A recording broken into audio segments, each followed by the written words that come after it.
2, the first full week. Or is it? Let's get into it.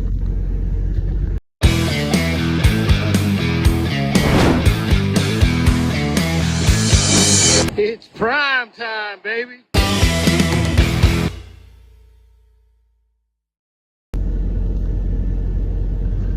So yes, this was the first full week on the road.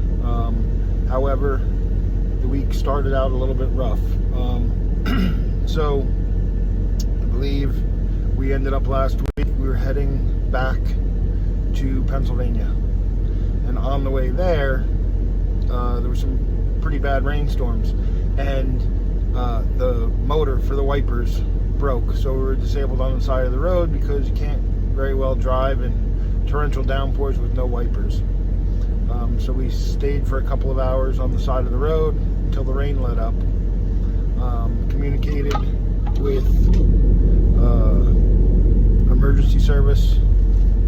They had said they would send someone out, but we were close to the drop-off, so my trainer decided to call them off and just wait it out. Once the rain stopped, he pushed the wipers down because they had broke mid-swipe in the middle of the windshield. So I was like, I'm not driving. If we get back on the highway, because we pulled off an exit, if we get back on the highway, the next thing we pass is a weigh station, and I don't want to get an out-of-service violation over this. So he pushed the wipers down, and he drove to the 90. We unloaded, and then proceeded to go to the Pittston, Pennsylvania terminal, where he had made an appointment. So that was Saturday morning we got there. Sunday afternoon they got the truck in, determined that, because originally I thought it was a fuse. After doing some research, I found that the wipers in these trucks are not controlled by fuses. They are controlled by relays, and then there's an entire control module. But needless to say, there was no fuse for me to check and just swap out and fix.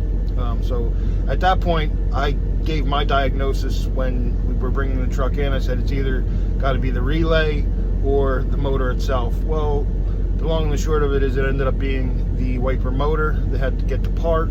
So Monday morning, the part came in. Late Monday morning, they fixed it. Fixed another couple small issues with the truck, and we were out the door on a load Monday evening. So that ate up, the entire weekend sitting at the terminal. So instead of a 7-day week, we ended up with like a 4-day week, because Saturday, Sunday, and most of Monday we were at the terminal. So then Monday night we head out. We're leaving Pennsylvania. We go to Indiana. No, I'm sorry. We went to Ohio. We get to Ohio, make our drop, and then we get a call from our fleet manager. Can we repower a load? There was a solo driver who had run out of hours, and she needed someone to pick the load up and get it on time. And it was a Walmart load, and I've already in a previous video told you about how picky Walmart is about being on time. So since we're a team truck, we were able to grab it and get it there on time. Got that unloaded. We get done with that one, and they needed another favor. Another load needed to be repowered in Indiana where we were. So we picked it up in Indiana, and we had to take it up to Wisconsin. And that had 2 drops on it. So we get done with the second drop. This is actually pretty interesting. All the paperwork is signed from both of our drop-offs. They received all their stuff. We go and look in the back of the truck, and there's an entire pallet still in the back of the truck of frozen food, whatever it was. So we ended up having to file a claim for that, because after contacting both of the receivers, they insisted they all got all of their stuff. So it wasn't theirs. So dispatch said go to a trailer clean out, have them get rid of it. So that's what we did. They had dispatched us on another load during that time going from Wisconsin to North Carolina under the assumption that we had been completely unloaded, when in fact we hadn't. So they took that load off of us.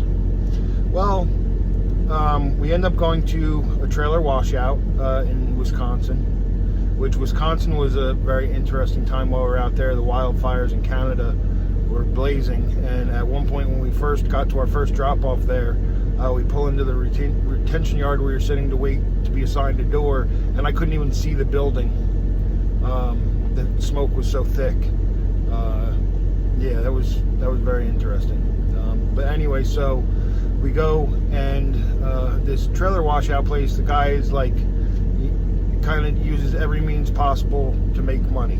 He has done some land clearing, so he's got a stack of trees that are now locked into a trailer, and they're going to go to probably a mill to be milled down to dimensional lumber. Then all the trimmings off of those trees, the branches and leaves and whatnot, are in piles, and at the end of one of the piles he's got a grinding machine, and he's making, well, wood chips, not necessarily mulch because it's just wood, so it's more just wood chips, but something similar to mulch, and then he's selling that.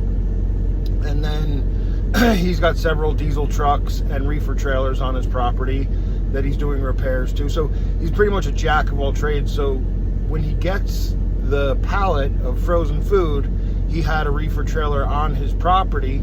So he takes the pallet of what's good food. It's still frozen. It's just no one seemed to want the pallet. So he takes it, puts it in a reefer, and says, you know, it's good food he's going to feed his family with. So God bless him. I hope they eat it in good health. I'm just glad that someone got to eat it, because initially what they were saying when we called in the claim was just have them throw it away. And that to me would have just been such a terrible waste, to see all that food that was perfectly good just go to waste and get thrown in the trash. So the fact he had a reefer trailer that he could put the skid in and then break it up between him and his family and his employees so that they could all eat it was you know, a blessing. And we got the trailer washed out, and we did get another load leaving the following morning from Wisconsin, heading down to where we are now in Florida.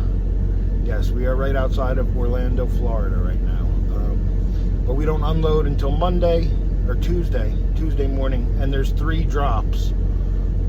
So we are going to be sitting here until Tuesday. Hopefully, we're going to call tomorrow morning and see if we can figure something out. Either put this trailer in a drop yard and have someone else deliver it on Tuesday and get us rolling again, or see if we can deliver a day early.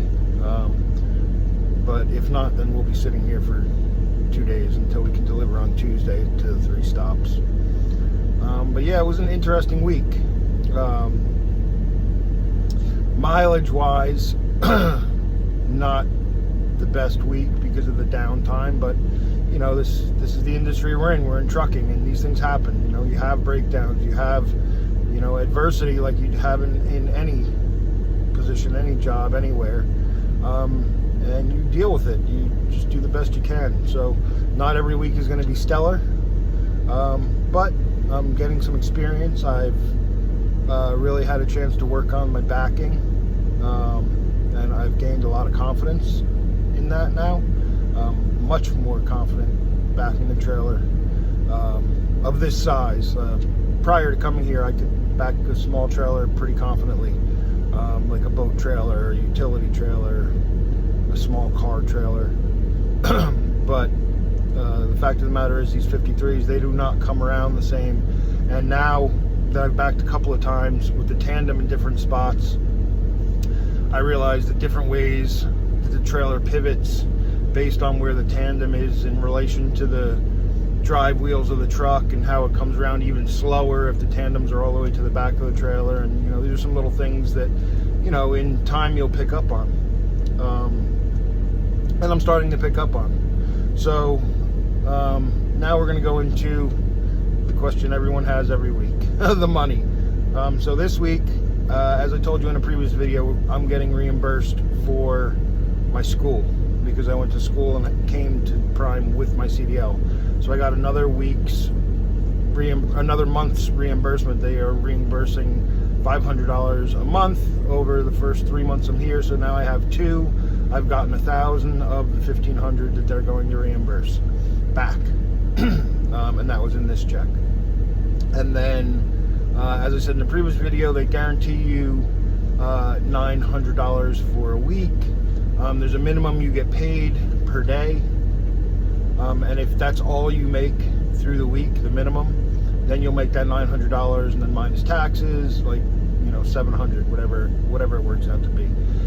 However, since my trainer allows me to run 10-hour shifts when I'm driving, it ends up being 10 plus 4, so 14 hours on those days I get paid for.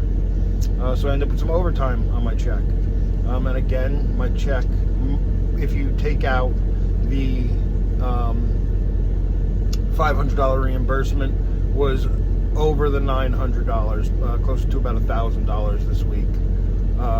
And given that, like I said, 3 days were missing, 3 days we were sitting in the terminal, that's pretty good, you know. And of course, they take taxes out. You're a company employee in training. I can't stress enough that you can't expect that you're going to have a $900 or $1,000 check and you're going to go home with $900 or $1,000. It's like working anywhere else. In this part of it, you are a company employee, and they do withhold taxes. There are also some other things that they withhold, but I can't speak on those because they don't withhold them for me. It's nothing that I was involved with. For example, if you come here for PSD, they sort of lend you money and then they recoup it. I don't know if they take that back now. I don't know how that works because it doesn't affect me. I came here already having my CDL, but I know that is one of the things that take place. Also, I've spoken about this before, the CPAP machine. If you purchase that, they withhold a certain amount each week from you to pay for the machine. But also something I can't really speak to because I did not have to go for the sleep study or need the CPAP machine. So neither of those are relative to me, so neither of those can I really speak on. But yeah, overall, my experience has been pretty positive. I like the fact that I'm seeing some of this stuff now, like the solo operator that we had to repower and how mismanaging your clock can affect you. And maybe it wasn't a mismanagement of clock, maybe it was just, you know, circumstances, because I can tell you firsthand, one of the days I was driving, I drove my full 10 and a half hours, but because traffic was so bad, I only got a little over 400 miles in. You know, and these are things that are going to happen. You know, you can't really plan for traffic. You can't plan for an accident. You can't plan for, like last week when the train broke down on the tracks, blocking us into a shipper. These are things that happen, you know, and you have to deal with this adversity here just like you do anywhere else, at any other job.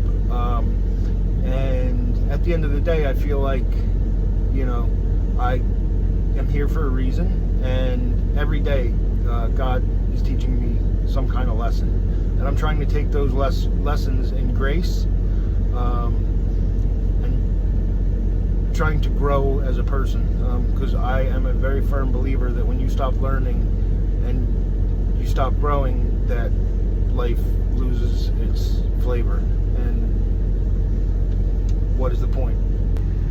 And so that wraps it up. We'll see you next week. Don't forget to like, subscribe, and leave a comment. Maybe a video you'd like to see in the future.